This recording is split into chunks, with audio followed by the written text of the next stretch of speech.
Bienvenidos a su programa Bitácora Mexicana, este espacio de libertad de expresión y debate de la televisión pública. Su amigo Porfirio Muñoz Ledo.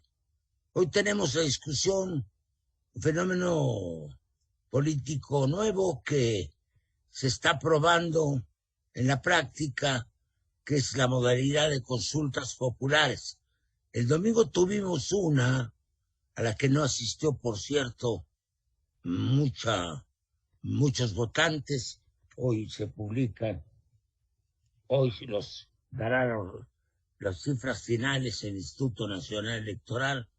Se trataba de preguntar en una interrogante bastante confusa, en el fondo, si los expresidentes de México, a partir de los vivientes, obviamente, de Carlos Salinas de Gortari, debieran o no ser enjuiciados, porque la consulta en sí misma pues no era un juicio. Finalmente pocos decidieron participar en este evento. Yo envié un mensaje por ahí diciendo que la justicia ni se vota ni se vota, que no se vota y que tampoco se vota. Causó bastante interés en el público. Yo quisiera a ustedes preguntarles, y les voy a decir la importancia redoblada que tiene, porque hoy se anuncia también que habrá una ley reglamentaria de ¿cómo se llama?, de la revocación de mandato. Entonces, ¿cuál fue el significado de esto? Y un análisis a fondo de cuál es el tipo de régimen al que nos estamos aproximando, porque me parece preocupante. Alguna vez algún funcionario del gobierno dijo, en referencia a derechos de género, que se tenían que votar en un plebiscito. Los derechos, obviamente, los derechos humanos no pueden estar sujetos a un plebiscito popular. Esto puede ser una variante no correcta del régimen político presidencialista que estamos viviendo. Hugo Concha, preséntate a ti mismo y danos un primer comentario. Con mucho gusto, Porfirio. Bueno, mi nombre es Hugo Concha, Hugo Alejandro Concha, soy investigador del Instituto de Investigaciones Jurídicas, donde me desempeño en el área constitucional, básicamente en temas de democracia, derecho electoral y temas de justicia. Coordino el área justamente de análisis o estudios e investigaciones en materia de justicia. Y soy profesor en algunas universidades, en la UNAM, en el ITAM. A ver, hecha la presentación, agradezco mucho la invitación a estar en este programa, sobre todo con Blanca, ¿no? Tengo el enorme gusto de verla, hace mucho tiempo que no la veía. Siempre será un placer y muchas gracias, Porfirio. Yo una primera reflexión que haría respecto a la consulta, creo que tenemos que tener cuidado de no caer en el análisis chiquito, en el análisis microscópico tan en boga estos días y tan polarizado, ¿no? Yo creo que hay dos formas de analizar la consulta. Una con una perspectiva amplia, no quiero decir histórica, pero sí de largo plazo, qué significa una consulta popular en México. Y la otra sí, pues contextual, de las características y rasgos que tuvo esta consulta en lo particular. En la primera perspectiva yo diría nos va bien, pues estamos probando, estamos fortaleciendo nuestra democracia. Hay que recordar que estos mecanismos, la consulta popular en particular, se estableció o se perfeccionó en el 2014 en la Constitución, y incluso inmediatamente después de eso, en el 2015, si no me equivoco, los entonces tres partidos grandes, PRI, PAN y PRD, intentaron cada uno de ellos tener una consulta popular, ¿no? Y que la Corte no las aprobó, porque por distintos motivos, decía en los tres casos, que entraba en el supuesto de afectar las finanzas públicas del país, ¿no? Me pareció que era una interpretación en ese entonces un poco exagerada, pero eso sucedió. Entonces esta consulta es nuestra primera consulta popular. Hay que recordar que esta figura en México es una especie de mezcla de lo que en otras latitudes son el plebiscito y el referéndum, ¿no? Acá no tenemos estas a nivel de Constitución General, hicimos esta cosa más amplia, genérica, que le llamamos consulta popular. Y yo creo que en esta perspectiva, pues está bien, la aprobamos, no estuvo tan bien ni cómo salió, ni cómo se planteó, y el resultado pues tuvo una baja participación. Pero está bien, es un proceso, la democracia no se instala de un día a otro, y los mecanismos de participación ciudadana o de democracia directa, como se les llama luego en teoría, la verdad las cosas son muy importantes y está bien que se vayan probando, que se vayan decantando para perfeccionarlos y que sirvan bien. Y yo creería que a partir de esto hay un enorme aprendizaje hecho con la consulta. Hay un aprendizaje para la ciudadanía y sobre todo para las instituciones. Tenemos, yo creo, que hacer una revisión si como está planteada, como está diseñada, es la forma correcta de tenerla, desde el punto de vista del umbral obligatorio, desde el punto de vista de los temas que están prescritos para no ser consultados. Yo creo que eso hay que revisarlo, hay que discutirlo. Yo creo que la Corte habrá aprendido que no puede volver a hacer lo que hizo, no puede querer quedar bien con Dios y con el diablo, como dicen en el pueblo, es decir, no quedar bien con el presidente diciéndole que sí está bien su consulta, pero a la hora de la hora realmente cambiarla totalmente y ponernos una pregunta que nadie entendía, o que todo el mundo entendía según donde estaba parado, ¿no? Porque se prestaba muchas interpretaciones.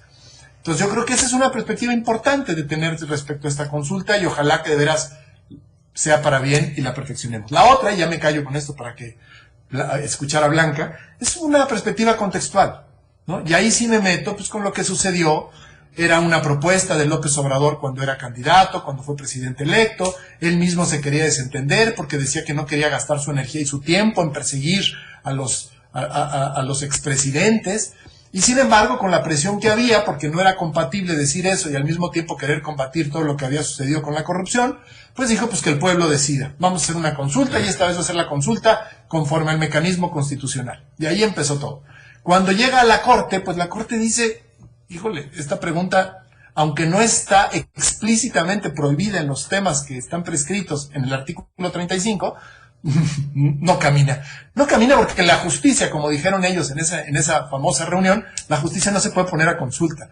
Si las instituciones encargadas por tener elementos de perseguir y de investigar delitos no han actuado, pues son responsables por incumplir sus funciones. Y si ahora va a haber nuevos elementos, pues no los va a determinar una consulta. Entonces, el juicio de los expresidentes como tal no era una consulta propia y que caminaba. Pero la Corte no le quiso decir que no al presidente. Había habido ya mucha presión, mucha tensión, incluso el Ejecutivo frente a la Corte. Y entonces la Corte hizo, la verdad, unas acrobacias dignas del mejor circo Ataide, ¿no? Y nos puso esta pregunta que tiene muchas interpretaciones y de eso podemos seguir hablando. Gracias. Bueno, gracias, Hugo. Has puesto el dedo en la llaga. Entre las distintas formas de la democracia, tal como la consagramos ampliamente en la Constitución de la Ciudad de México, hay la democracia representativa, que O'Donnell llama delegativa, es decir, tú eliges a alguien para que actúe en tu nombre. Y hay, entre otras, la democracia llamada directa. Eso sí tiene folclore digital. Por favor, Joaquín, que es consultar al cuerpo electoral de una ley que ya ha sido votada, que es la democracia referendaria, y la plebiscitaria, que es consultarla para ver si se ejecuta un acto administrativo político. Pero no hay democracia directa judicial, vamos, es que es un fenómeno extraño. Oye, Blanca, ¿quisieras añadirle algo o dar tu punto de vista a lo que ya se ha dicho? Preséntate, Blanca. Hola, ¿qué tal? Yo soy Blanca Heredia, soy politóloga y soy profesora investigadora en el CIDE. Trabajo sobre temas de política mexicana y también sobre temas de política educativa. Me da mucho gusto estar aquí. Gracias por la invitación, Porfirio. Qué gusto, Hugo, verte. Me parece que el ejercicio de la consulta que vivimos el domingo resultó muy provocadora en términos intelectuales y políticos. Creo que parte de las complejidades a las que nos enfrentó tienen que ver con lo que desde mi punto de vista es el asunto de fondo, aunque no haya sido planteado así originalmente por el presidente de la República. que tiene que ver con cómo se juzga el pasado, cómo se juzga la perpetración de crímenes de Estado, cualquiera sea su naturaleza, en un contexto de una transición, de un régimen en el que se permitían ciertas cosas y eran posibles, legal y moralmente ciertas conductas, a uno en el que esas ya resultan inaceptables. En ese contexto, y esa es parte, digamos, de lo que entendemos por justicia transicional, la idea es que para juzgar ese tipo de crímenes de Estado requerimos formas de justicia extraordinarias, que pueden involucrar procesos jurisdiccionales, pero que también pueden involucrar otras cosas, programas de reparación para las víctimas, comisiones de la verdad y demás. En el origen, y creo que es parte del problema, el presidente lo planteó más bien como un enjuiciamiento, un llamar a cuentas a expresidentes, a los 5 expresidentes vivientes, como tú ya mencionabas, Porfirio, en relación a crímenes que involucraban, digamos, fundamentalmente políticas neoliberales que empobrecieron al pueblo, así lo denominó en su campaña, pero también crímenes asociados con la violación de derechos humanos en el contexto de la guerra contra el narcotráfico. Desde el principio, él, cuando menos en la campaña, incluyó los dos temas. Corrupción en un sentido muy particular, que es vinculado a cómo entiende el gobierno de Andrés Manuel, y les recomiendo, hay un artículo, voy a hacer un comercial, un artículo espléndido de Edwin F. Ackerman, en un libro que coeditamos recientemente Hernán Gómez Rueda y yo, sobre la 4T, y en ese artículo Edwin F. Ackerman hace una interpretación de cómo entiende el presidente López Obrador la corrupción y cómo la entiende fundamentalmente como la extracción de recursos públicos para beneficio de los privados en colusión con los actores políticos, y que es una definición un tanto distinta de la corriente y estándar en mucho del debate nacional e internacional. Lo que terminaría diciendo es, creo que la consulta, coincido totalmente con Hugo, es un instrumento, estrenamos un instrumento de democracia directa, que por esa razón a mí me parece que por eso solo ya había que ir a votar, ¿sí? Pero que pues corrió con mala suerte en su primer uso, en su estreno, en su día de estreno, porque se combinaron un montón de factores. Para empezar, fue cambiando el sentido de la consulta. Primero el presidente enjuiciar a expresidentes en concreto, cuando colectivos de víctimas que también se habían movilizado para recabar firmas, lo plantearon desde el principio más en términos de justicia transicional, es decir, de crímenes de Estado, más generalmente, más que de enjuiciar a personas en concreto, expresidentes en concreto. Después entró el asunto de que no se juntara la realización de la consulta con las intermedias, cosa que tuvo, yo creo, costos muy altos, y que eso fue producto de la acción de la oposición, que se opuso, valga la redundancia, a que se juntaran los dos procesos, el de la consulta y las intermedias. Finalmente el asunto de la Corte, que ya mencionó Hugo Concha y que se ha dicho pues ya hasta el cansancio, y que tiene que ver con efectivamente una pregunta rocambolesca en su formulación, que pues buscó al mismo tiempo salvaguardar el orden constitucional y no decirle que no al presidente y su consulta.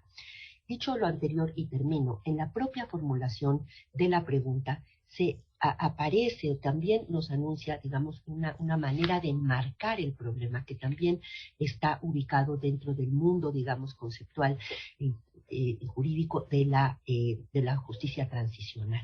Y así lo señaló en una entrevista al País el ministro presidente Saldívar, en donde pues fundamentalmente dice que se tiene que consultar, porque de lo que se está hablando para juzgar estos crímenes del pasado es de mecanismos que no son justicia ordinaria, que pueden involucrar desde luego el procesamiento a través del sistema de justicia existente, pero que pueden también y seguramente requerirán mecanismos y formas de procesamiento de esos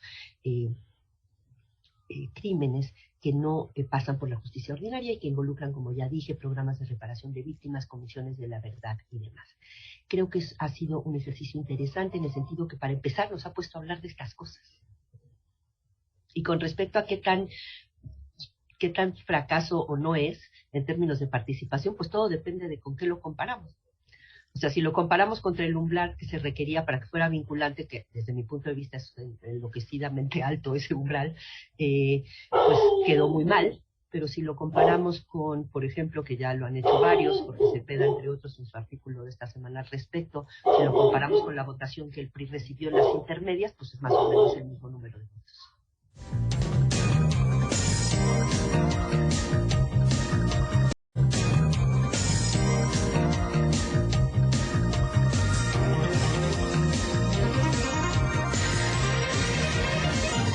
Bueno, también tiene que ver este asunto con el reconocimiento o no de la legitimidad de los gobiernos anteriores, porque formalmente hubo una sucesión de formalmente. No es como en el caso del término de una dictadura militar que comienza un nuevo régimen. En esos casos se procedió de distintas maneras. El argentino es muy típico. Es la ley de obediencia debida y punto final.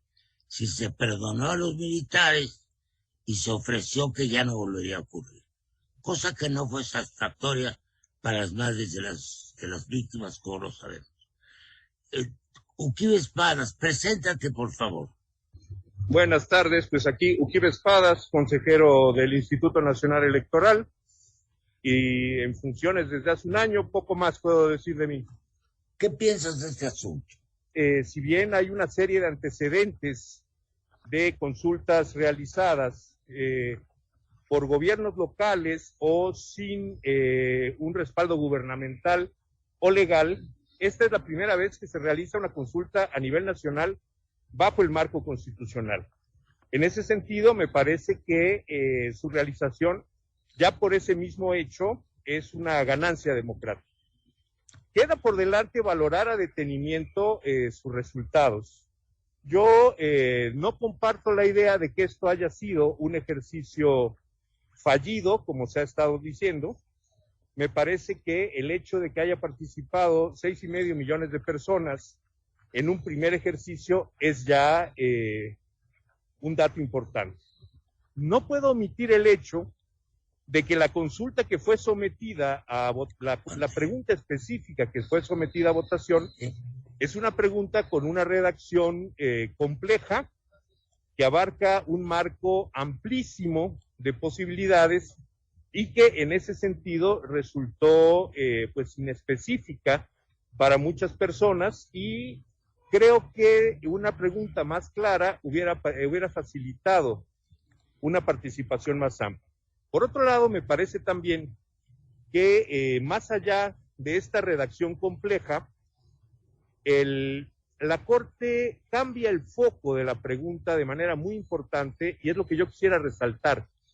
Esta fue una consulta centrada en el esclarecimiento de decisiones políticas del pasado. Para muchos de nosotros, esas decisiones políticas están vinculadas, para decirlo sin ambajes, a violaciones de derechos humanos. A mí en lo particular me interesaría como ciudadano que se esclarecieran las decisiones políticas detrás de la represión de 1968, del halconazo del 71 o del fraude electoral de 1988.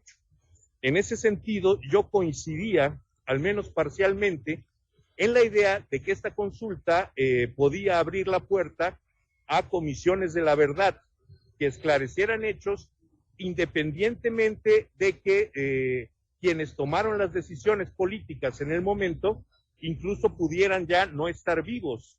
Me parece que este país necesita el esclarecimiento de una serie de capítulos de su historia, y que esto es independientemente de las responsabilidades jurídicas que aún pudieran reclamarse a quienes tomaron esas decisiones en su momento. Muy bien. Ahora, hay duda también sobre la periodicidad del asunto, porque se escoge como presidente de la República retroactivamente el último, el licenciado Carlos Salinas. Está en vida también el presidente Luis Echeverría. No estoy diciendo que se le juzgue o que no se le juzgue. Pero una cosa es el esclarecimiento histórico, que es tarea de los historiadores, y el más grande de todos ellos, Edmundo Gorman, para mí, de los mexicanos de nuestro tiempo, dijo siempre: la historia no se inventó para encontrar culpables o santos, se inventó para entender los hechos, porque no es la historia, no es un tribunal, aunque una frase muy usual diga: el tribunal de la historia resolverá. Entonces, ¿cuál es la temporalidad del asunto? Quiero volver al tema formal. Todos los presidentes que se han sucedido en los últimos tiempos en México han reconocido la legitimidad del anterior. Han protestado en presencia del anterior. La última prueba de protesta me tomó a mí, me correspondió como presidente del Congreso organizarla, fue de mutuo acuerdo.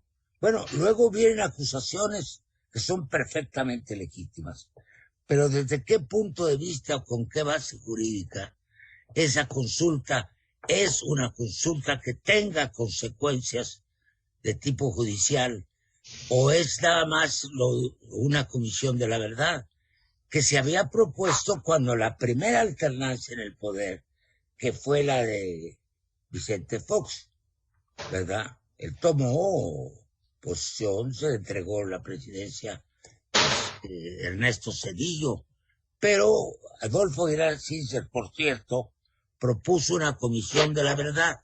Es un juicio moral de su tiempo sobre un régimen, en el supuesto que sea un cambio de régimen anterior. Lo otro es en las guerras internacionales, como Nuremberg. Se toma un conjunto de actores del régimen anterior que sí es condenado como ilegítimo. Y entonces, para no castigar a todo mundo, se hace una cosa simbólica.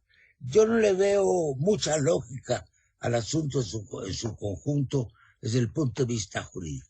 Pero en fin, es una opinión personal. Yo los invité a ustedes para decir la suya. ¿Qué piensas de lo que se ha dicho hasta el momento, Hugo? Doctor Concha.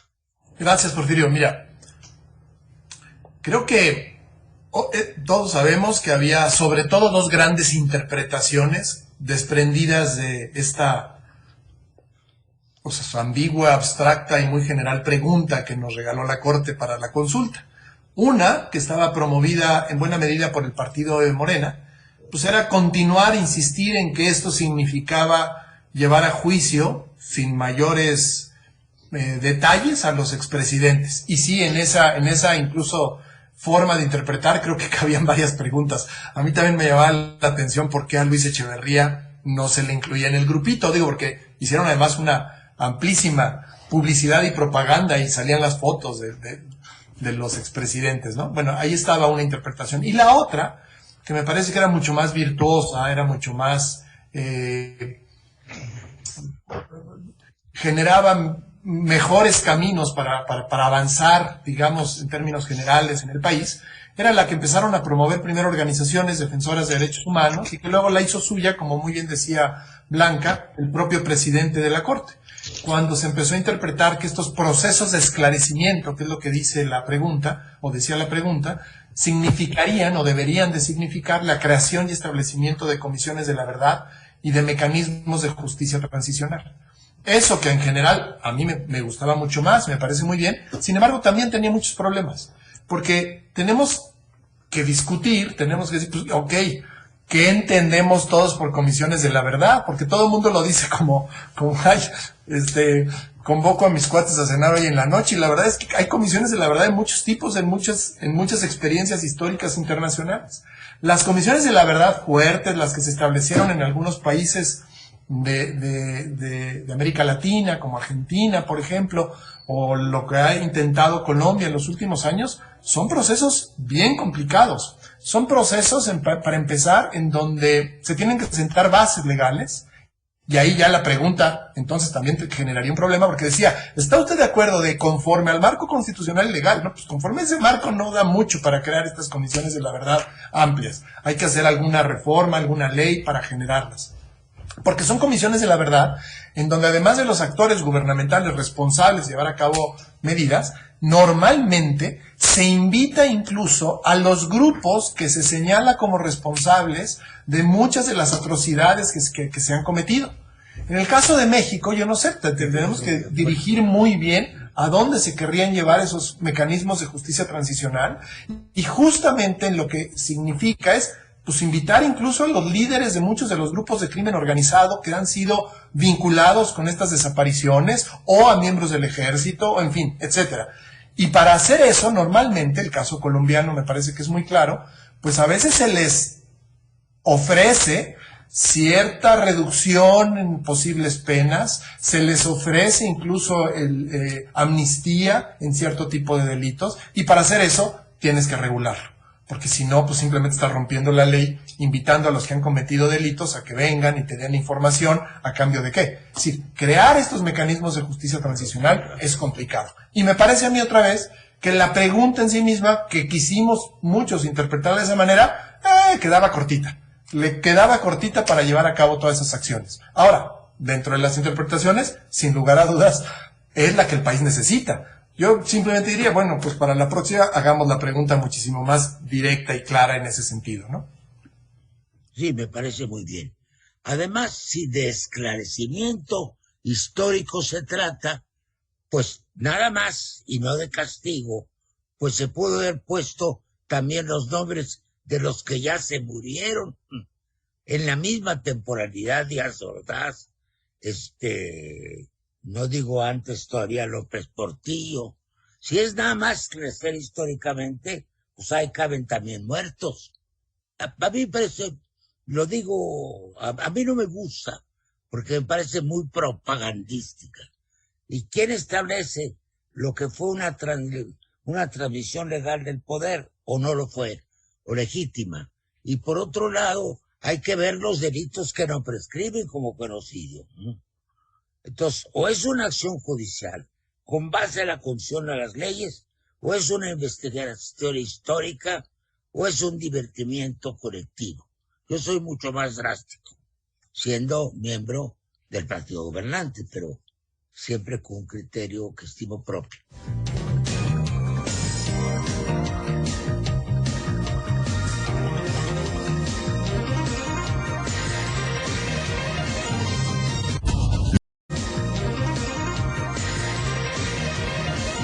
¿Qué piensas, Blanca?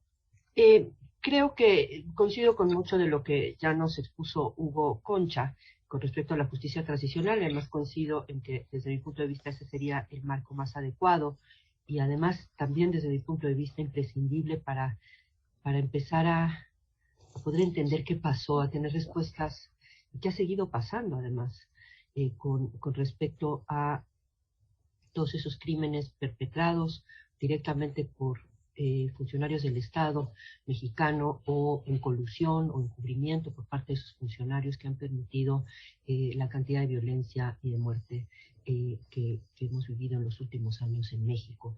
Pero también, digamos, la parte económica, habría que esclarecer hasta qué punto fueron personas en concreto actuando solas, o también ayudadas por todo un sistema que incluyó, por cierto, al sistema de justicia, en ambos casos, en la parte de seguridad y derechos humanos como en la parte económica. Dicho lo anterior, y regresando como lo planteas tú, Porfirio, creo que efectivamente pues hay estas dos maneras de poder abordar el asunto.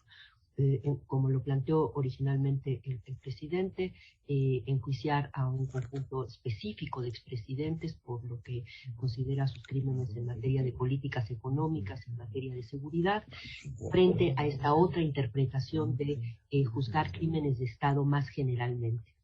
Que es, digamos, el marco de la justicia transicional. El primero tiene una clara lectura más político-electoral también, hay que decirlo, forma parte del discurso fundacional de Andrés Manuel López Obrador y de su partido, mismo discurso y narrativa, ¿no? Que presenta el proyecto del presidente como uno que busca pues acabar y darle la vuelta a la página a ese régimen que él denomina neoliberal, en el que se cometieron todas estas atrocidades, y iniciar un nuevo proceso que se denomina, digamos, esta cuarta transformación. Es central a su narrativa y es central también, creo yo, a su triunfo en 2018. Y que a pesar de todo, y el no poder entregar tan buenos resultados como el propio gobierno hubiera querido, creo, ya para las intermedias, pues de todas maneras el partido en el gobierno ha seguido cosechando triunfos importantes. Y creo que en parte tiene que ver con esta narrativa de enjuiciar en un sentido más simbólico y rechazar y condenar lo que se hizo en el pasado, en esos 30, 40 años, y ofrecer una alternativa.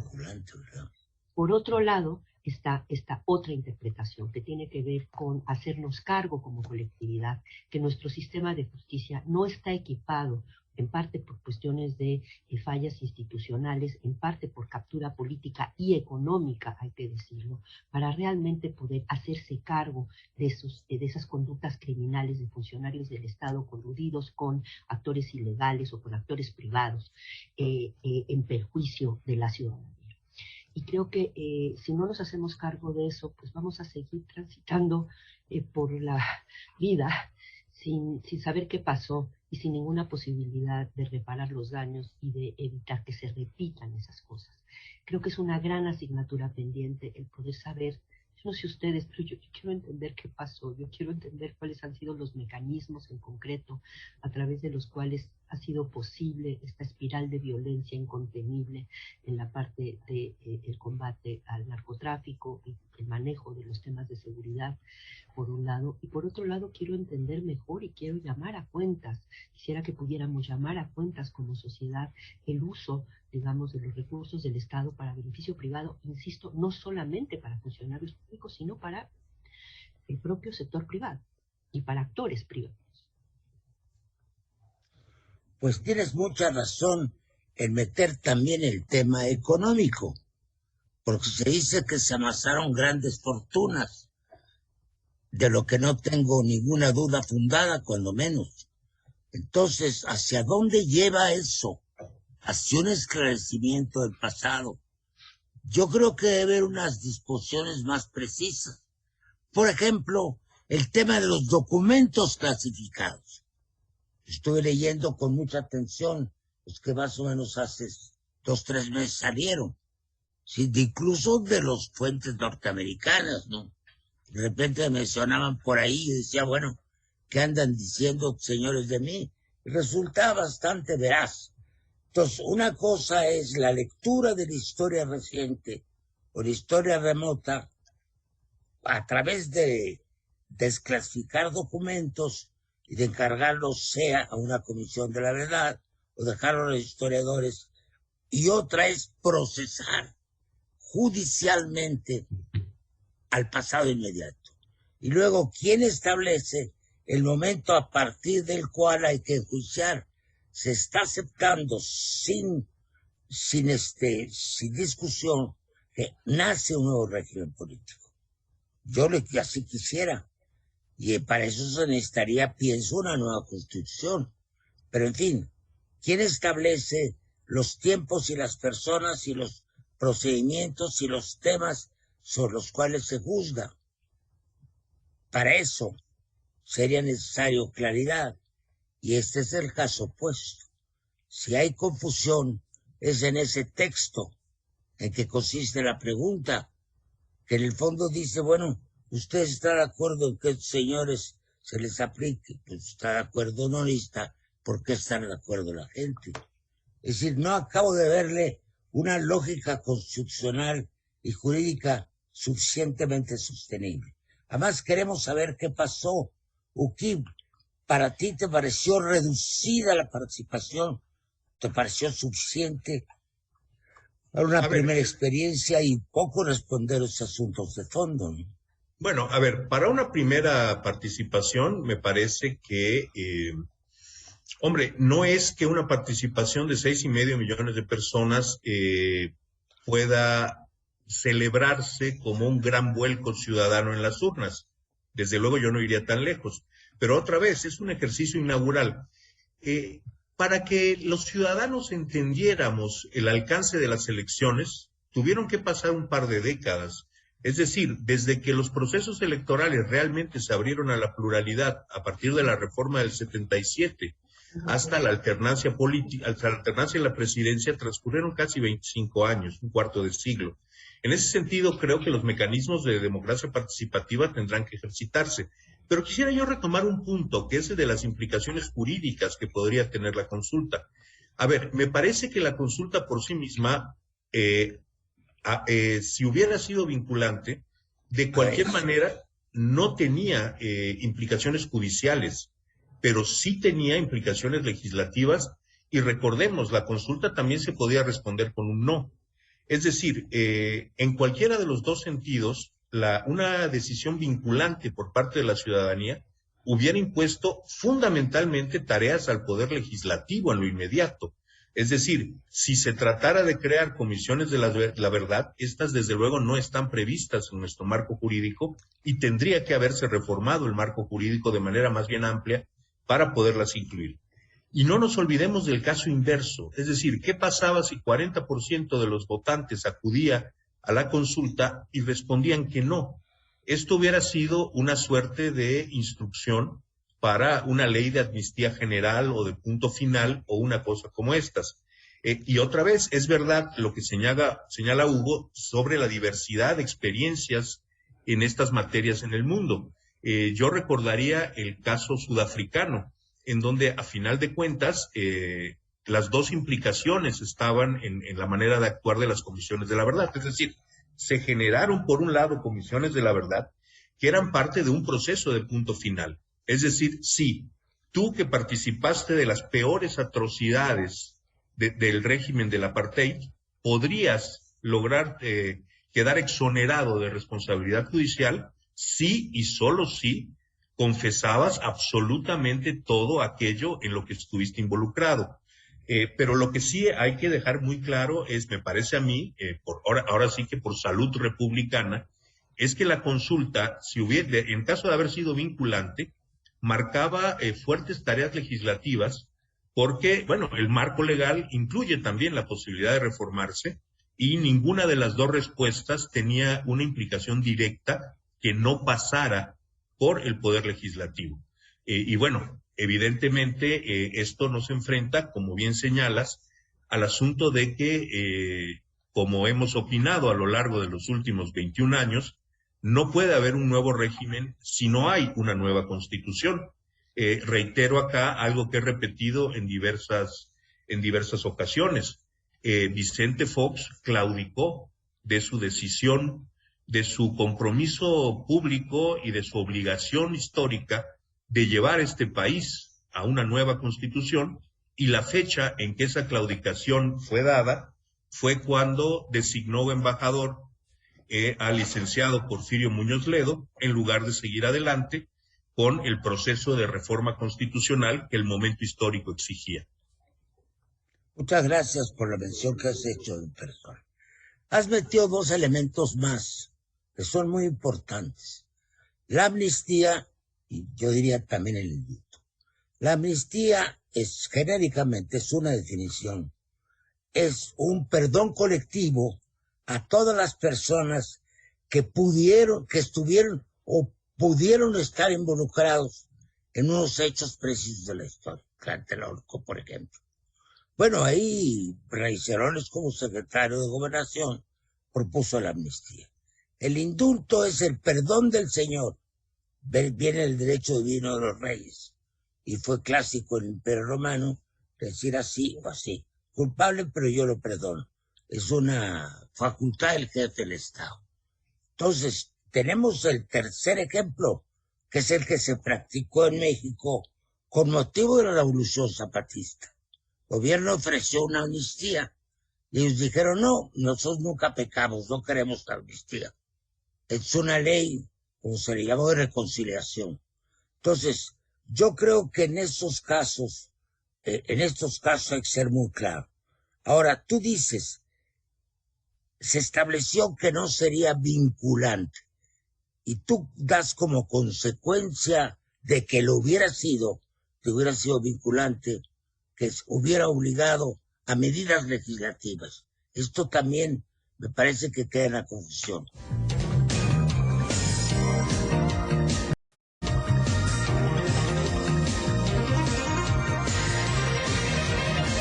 ¿Qué piensas tú?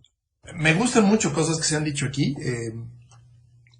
Blanca tocó un tema que ahora lo voy a relacionar con otro que tocó Ukip, muy importantes.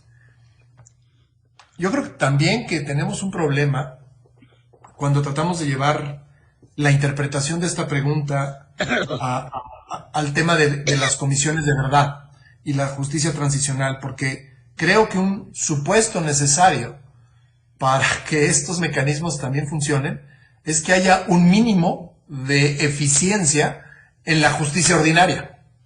Voy a poner el ejemplo un poco ridículo, pero cuando le vas a ofrecer a un grupo de miembros del crimen organizado probablemente una amnistía a cambio de información y de confesión de cosas que han hecho sobre un suceso en lo particular o genérico, pues es a cambio de no someterlo a los mecanismos de justicia ordinaria y las penas que les llegarían al ser procesados de manera ordinaria y castigados. Pero ¿qué pasa en un país como el nuestro, en donde francamente la impunidad es de unos niveles escandalosos, donde las instituciones encargadas de perseguir e investigar delitos pues básicamente no funcionan, y no funcionan encabezadas por la federal, por la Fiscalía General de la República, que es una verdadera vergüenza la manera en que funciona, y eso me parece a mí que es muy preocupante, porque estamos queriendo resolver a través de una consulta ciudadana, un mecanismo de democracia, tenemos la ilusión de que vamos a resolver problemas estructurales e institucionales que son muchísimo más complejos que solo lo que la gente quiera. Es decir, sabemos, y yo creo que era parte también de lo que pasó con la respuesta, fue el 90 y... debe tener no traigo el número, pero arriba del 99, ¿no? Creo que a favor del sí. A mí francamente, cuando escuché que hubo gente que votó por el no, me llamó la atención. Dije, qué chistoso, para la forma en que estaba hecha la pregunta, ¿qué pensará la gente que votó por el no? Que no está de acuerdo en que se lleven a cabo procesos de esclarecimiento, y que pues quiénes serán los que votaron por el no. En fin, me parece que no podemos dejar de lado que se están intentando promover estos mecanismos de democracia muy valiosos, que vamos a aprender, como lo dije, como lo dice sí, de acuerdo, pero ojo, porque el resto del contexto en el que esto se está dando nos está señalando problemas muy fuertes y de otro tipo.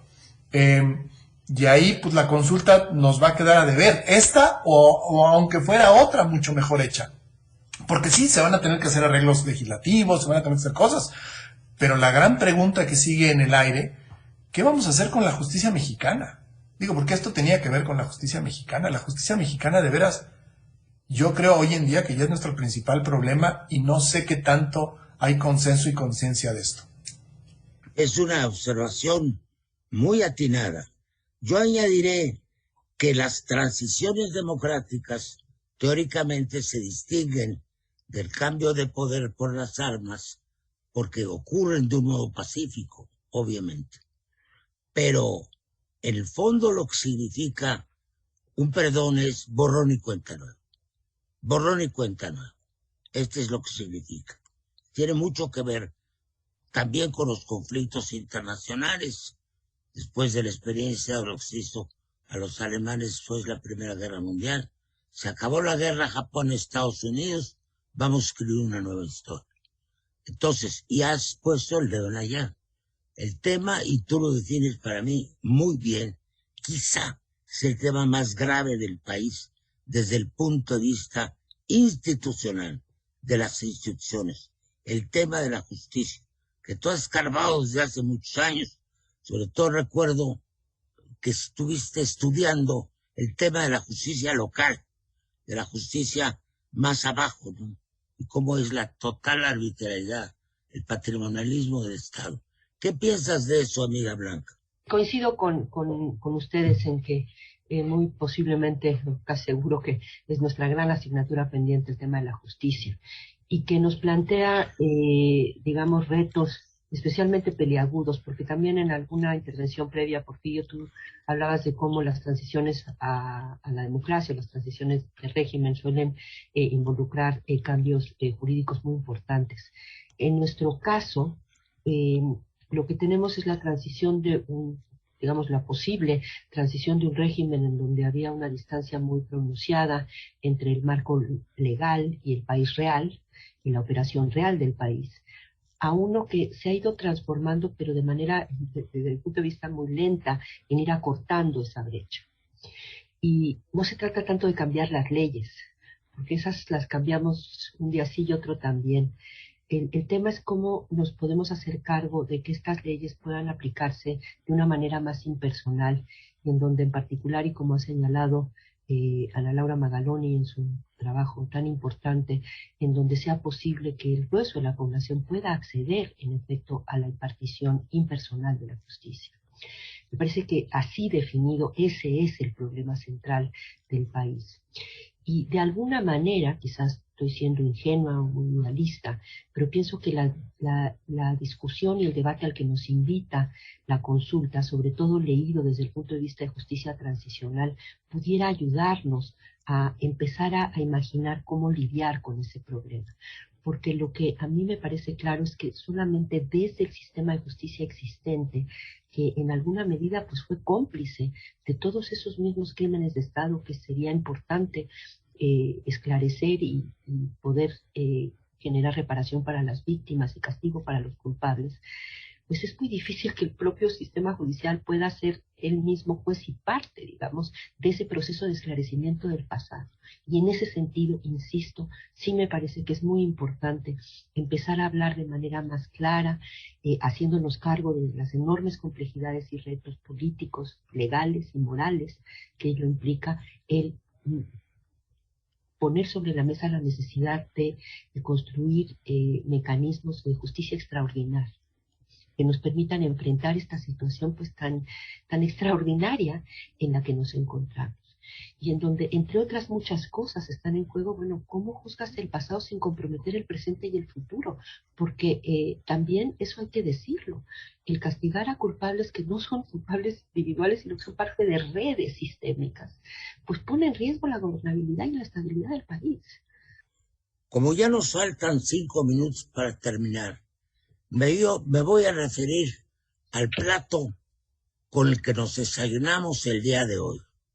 El Tribunal Electoral del Poder Judicial de la Federación está en una batalla campal, como si fuera una guerra de guerrillas.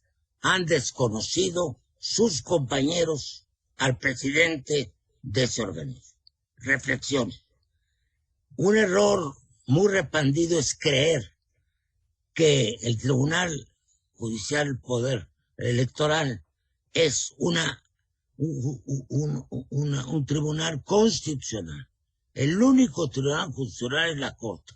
Lo que pasa es que por distintas reformas la han salvado de intervenir en cuestiones electorales. Entonces uno se pregunta, hemos estado todos estos años en manos, ellos mismos se acusan de delincuentes, y así hemos dirimido nuestras controversias.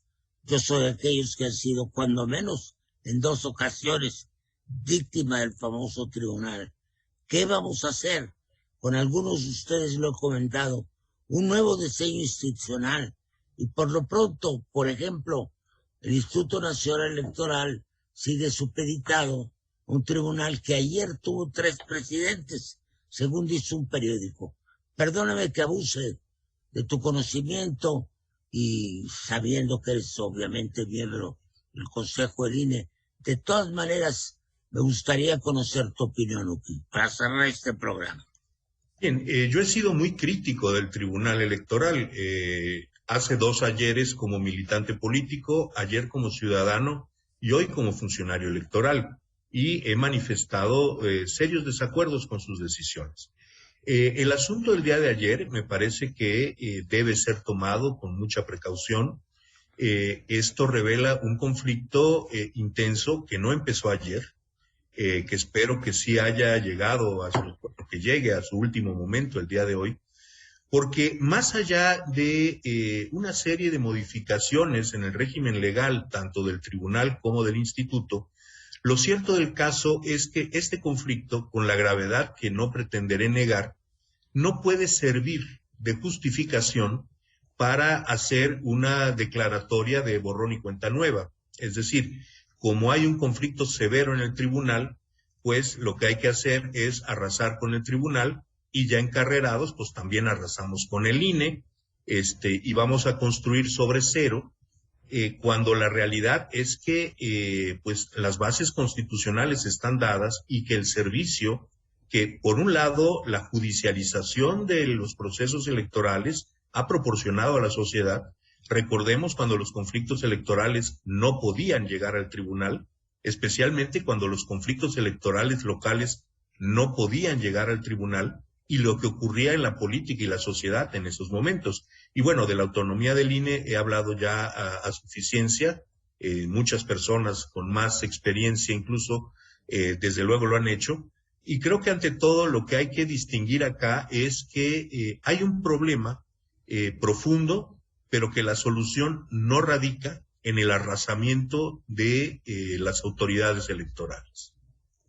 Bueno, antes de terminar, creo que haces muy bien la distinción, porque hay que salvaguardar a los organismos constitucionales autónomos.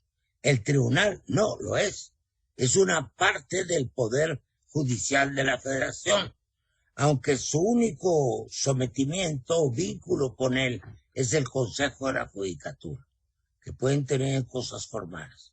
Yo creo que hay que hacer un nuevo diseño institucional, que no vaya a servir este programa para que algunos que se pasen de listos digan que estamos en contra de la autonomía de los órganos constitucionales. Al contrario, les debemos el mayor respeto, máxime en un país donde la justicia, como se dijo aquí, está corrompida por todos lados. Yo creo que para un primer programa sobre un tema tan denso ha sido muy rico en observaciones y en juicios. Yo les agradezco mucho que hayan acudido y espero que nos veamos muy pronto.